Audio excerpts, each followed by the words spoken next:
So the number one investing mistake that you can make in your early 20s is to actually not invest at all. And although that's true, you are probably watching this because you're somebody that either knows it's important to invest so you have started, or you are seriously considering getting started and you just want to know the best mistakes to avoid so that you can have the best experience possible and not get burnt.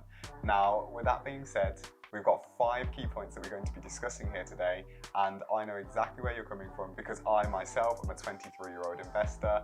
The lessons I'm going to be sharing with you have come from not just my own experience but learning from other people as well, because at the end of the day we work really hard for our money and the last thing we want to do is throw it away through bad investment decisions or just not knowing what we're doing. So stick around all the way to the end because all of these 5 points do add up towards a bigger picture and it will make a lot more sense because of that. Quick disclaimer, I'm not a financial advisor and nothing in this video is financial investment advice.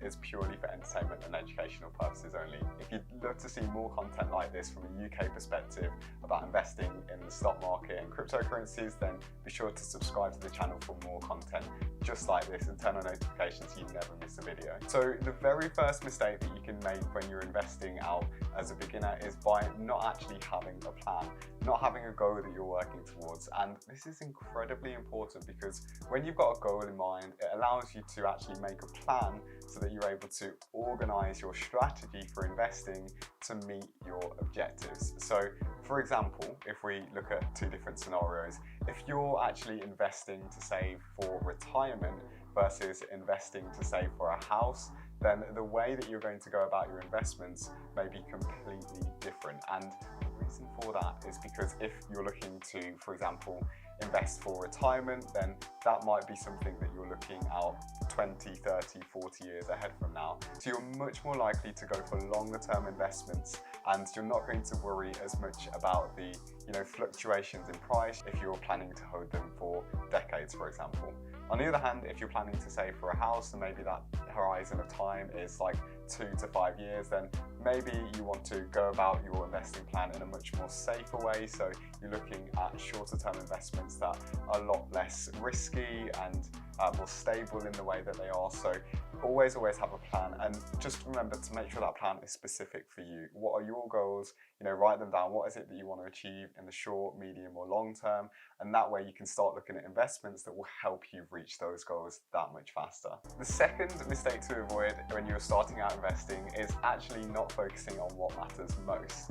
Of course, when it comes to investing, there are only a few things that really matter at the end of the day. If you're not paying attention to the things that really matter, like how much of bonds versus stocks you have in a stock portfolio, then this could really come around to burn you in the end, because actually if we have a look, for example, at a portfolio of just bonds, let's say you started out and all you'd invested in was 100% bonds, even though you were thinking about long-term growth, then just having a look, for example, at Vanguard's Global Bond Index Fund, then we will actually be able to see the returns this would have been able to give us over, let's say, a 10-year period. So for example, here we can see with bonds over a 10-year period, the actual return on investment from an initial £10,000 actually equaled a total amount of just £14,439.89. And although that's not bad, I mean, it actually works out to be about 3.7% per year.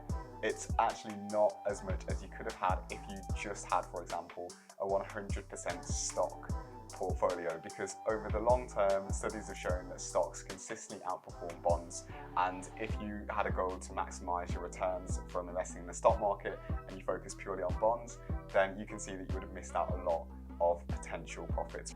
If I show you another fund where we look at 100% stock portfolio, you're going to see the big difference that this makes. So let's have a look at a global stock fund. I talked about this one in my last video, so if you haven't checked that one out, then do go ahead. I'll leave the card up here. It talks about an ESG fund, and that video is really great to see how you can actually invest not just for high returns, but also in a way that's actually sustainable for the environment, for businesses, and our future at large as well. So the actual return on investment from £10,000 over a 10-year period is £19,325. So that's nearly £5,000 extra that you would have had.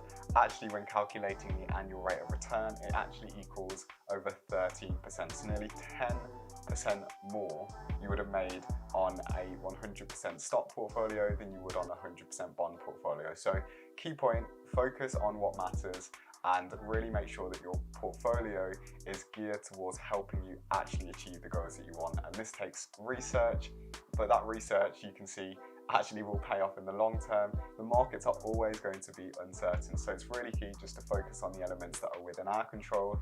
Like we say, how you invest, where you invest, and most importantly, how much you are investing on a consistent basis, because it all does add up at the end of the day. In this video here, I actually talk about the ability for a small amount of money, £20,000, to actually go on and multiply to over $1 million. If you're really interested to see how small amounts of money can add up over the long term using the compound effect, then do check out that video here.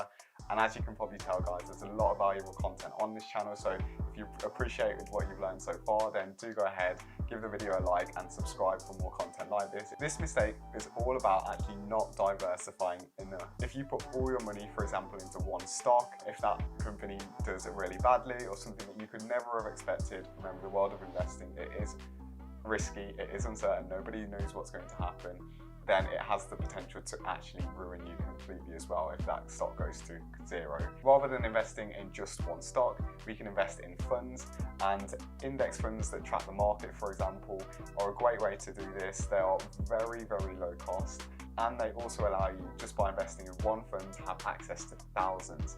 I've got a video here that talks about actually how you're able to diversify your portfolio in a global way, so you've got access to companies from all over the world with just a few small funds.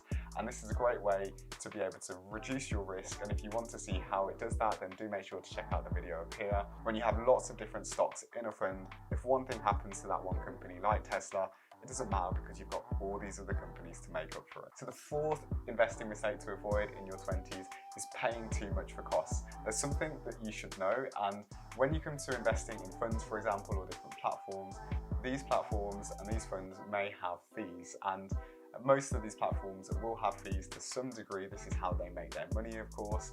And when it comes to funds in particular, for example, you can either go for actively managed funds or passively managed funds. When you are going for actively managed funds, because there is an investment professional behind the scenes picking out the best stocks, what they think is going to do well and is going to outperform the market and do better than a standard index, then you are going to much more likely be paying a premium for that. You'll be able to see that in the prices because you've got somebody that is specially doing all the hard work for you and actually promising or hoping for better returns than you would get somewhere else. It's really important to know this, because actually these actively managed funds that will promise better returns, studies have shown that it is actually incredibly difficult to outperform the market. There's a book by Jack Bogle, he's the founder of Vanguard, called Common Sense Investing. I really recommend that you check that book out to kind of see the studies on this. But actively managed funds have historically shown to not outperform the market at all. So the kind of logic that you're paying more to get better returns, the results actually show that that is not the case the majority of the time. So I'm in my early 20s. All of this advice applies for me just as I think it would for anybody else as well. What was your favorite one? Do make sure and go ahead and hit the subscribe button if you're brand new. Also give the video a like, as it really helps other people like you find this material as well. I've actually got 2 more videos on the screen here that will show you more on the stock market and investing, so be sure to check out these as well. That is everything from me, guys. I hope you have an amazing rest of the day, and I will see you in the next one. Take care.